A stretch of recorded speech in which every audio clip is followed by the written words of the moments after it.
আমি তখন শহীদ আনোয়ার গার্লস কলেজে পড়ি। ইকোনমিক্সে এক টিচার ছিলেন, খুবই সুন্দরী এবং খুবই স্মার্ট ছিলেন। কিন্তু ওনার পায়ের দিকে তাকালে মনে হতো, আল্লাহ, পায়ের এই অবস্থা কেন? এত সুন্দর চেহারার মাঝে পা ফাটা, দেখতে কি ভালো লাগে বলেন? তো আমার কাছে তখন এটা দেখতে একদমই ভালো লাগতো না। আর আমার কাছে এটাও মনে হতো যে সুন্দরীদের সকল সৌন্দর্য নষ্ট হয়ে যায় বা ম্লান হয়ে যায় যদি তার পায়ের সৌন্দর্য একদমই বিশ্রী থাকে। মানে পায়ে যদি এরকম ফাটা ফাটা দাগ থাকে বা এরকম ফাটা ফাটা থাকে চামড়া এবং তার মধ্যে একটু ময়লা ময়লা ভাব থাকে, এটা দেখতে কেমন লাগে না?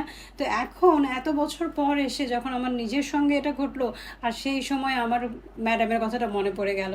ওই সময় তো মনে হতো ম্যাডামের পাটা যদি আমি ঝামা দিয়ে ঘষে একটু ক্রিম ট্রিম লাগিয়ে দিতে পারতাম, একটু যত্ন করে দিতে পারতাম। ম্যাডামের হয়তো সময় হয় না, তো আমার নিজের বেলায় এখন আমাকে সেটাই করতে হচ্ছে, যেহেতু বয়স হয়েছে।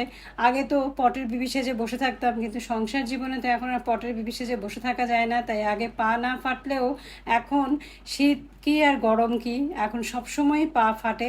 আর আমি এখন দেখতে পাচ্ছি যে এই রকম কাঠফাটা গরমের মধ্যেও আমার পা ফেটে চৌচির অবস্থা।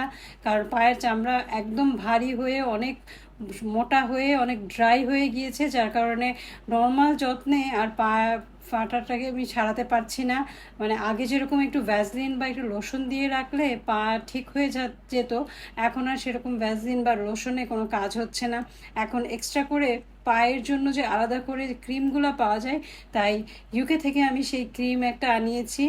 ইউকে বেস প্রোডাক্ট সেল করে এরকম একটা পেজ আছে, গ্লোরি। সেই পেজ থেকে আমি সোপ অ্যান্ড গ্লোরি ব্র্যান্ডের হিল জিনিয়াস নামের এই ক্রিমটা আনিয়েছি, এবং এটা আমি লাগাতার 1 সপ্তাহ লাগানোর পরে, এই যে এই চিত্রটা হচ্ছে 1 সপ্তাহ পরের চিত্র, 1 সপ্তাহ পরেই আমার পায়ের অবস্থা অনেকটা ইমপ্রুভ হয়েছে।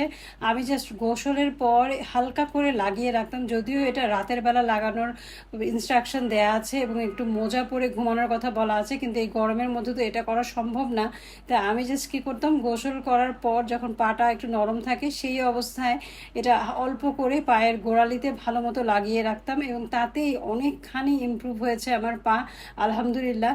তো আমি বলবো যাদের পায়ের এইরকম অবস্থা আমার মতো, যাদের পায়ের চামড়া ম্যাচিউর হয়েছে এবং এখন গরমের সময়ও এরকম একটু ফাটা ফাটা দেখা দিয়েছে, সামনে তো খুব দ্রুতই শীত চলে আসছে, আপনারা এরকম একটা পায়ের ক্রিম নিয়ে পায়ের যত্ন শুরু করে দিতে পারেন এখন থেকে, না হলে পরবর্তীতে শীত আসলে অবস্থা আরও খারাপ হয়ে যাবে।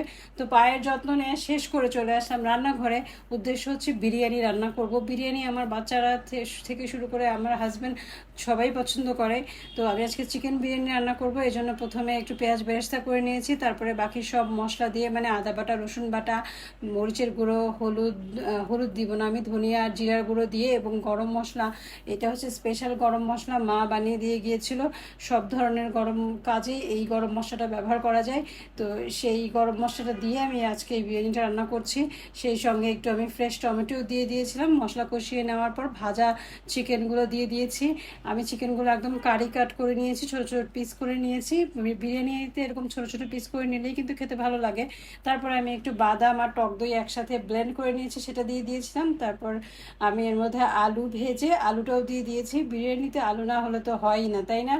আমার হাজব্যান্ডের একজন বস আছেন যিনি কিনা ইন্ডিয়ান, তো উনি একবার আমাদের বিরিয়ানি দেখে বলেছিলেন যে তোমরা বিরিয়ানিতেও আলু খাও? তো আমি পরে বলেছিলাম যে আমাদের আলু সব কিছুতেই লাগে, আলু ছাড়া আমাদের জীবন চলে না, আমরা হচ্ছে গিয়ে আলু খোর। তো যাই হোক, এটা হচ্ছে 1 পট বিরিয়ানি। মুরগি রান্না হয়ে গেলে আমি সেখানেই চালটা কষিয়ে নিলাম, তারপর ওর মধ্যে পরিমাণ মতো পানি দিয়ে, জাফরান গুলানো পানি আর পেঁয়াজ বেরেস্তা দিয়ে নামিয়ে নিলাম। এই তো সার্ভ করে নিলাম আমার আজকের দুপুরের খাবার। এর সঙ্গে একটু সালাদ করে নিয়েছিলাম, ব্যাস এইটুকুই ছিল আমার আজকের দুপুরের খাবার। মাঝে মাঝে এরকম অল্প খাবার দিয়েও কিন্তু পেট ভরে খাওয়া যায়। তো দুপুরবেলা খাওয়া দাওয়া শেষ করে ভাবলাম একটু ড্রাইভ করে আসি। আমার তো ড্রাইভিং শেখা হয়েছে, কিন্তু খুব বেশি একটা ড্রাইভ করা হয় না, তো যার কারণে মাঝে মাঝে আমরা দিয়াবাড়িতে যাই। খুব কম, যদিও রেয়ার কেস, এটা আমার হাজব্যান্ডকে রাজি করানো খুব মুশকিল। ওর ধারণা আমি অ্যাক্সিডেন্ট করে ফেলবো। আমি 2বার ড্রাইভিং শিখেছি, তারপরে ওর এরকমই ধারণা। তো যাই হোক, আমরা চলে আসছি ড্রাইভিং, একটু একটু ড্রাইভ করেছি আমি, ড্রাইভিংটা একটু শেষ করে তো চলে আসি চা খেতে। আমরা অনেকক্ষণ ধরে গরুর দুধের চা খুঁজলাম, গরুর দুধের চা না পেয়ে তারপরে এই কনডেন্স মিল্কের চাই খেতে হলো। এটা একদমই খেতে ভালো লাগে না। আমরা এসেছিলাম এই যে ওয়ার্ল্ড ইউনিভার্সিটির উল্টা পাশে যে টং দোকান, সেইখানটায়। এই জায়গাটা আমার কাছে খুবই ভালো লাগে, খুবই চমৎকার ছিল সেদিনের আকাশটা। তো যাই হোক, ওই যে আমাদের গাড়ি দাঁড়িয়ে আছে, আমরা এখন বাসা চলে যাবো। আল্লাহ হাফেজ, ভালো থাকবেন আপনারা।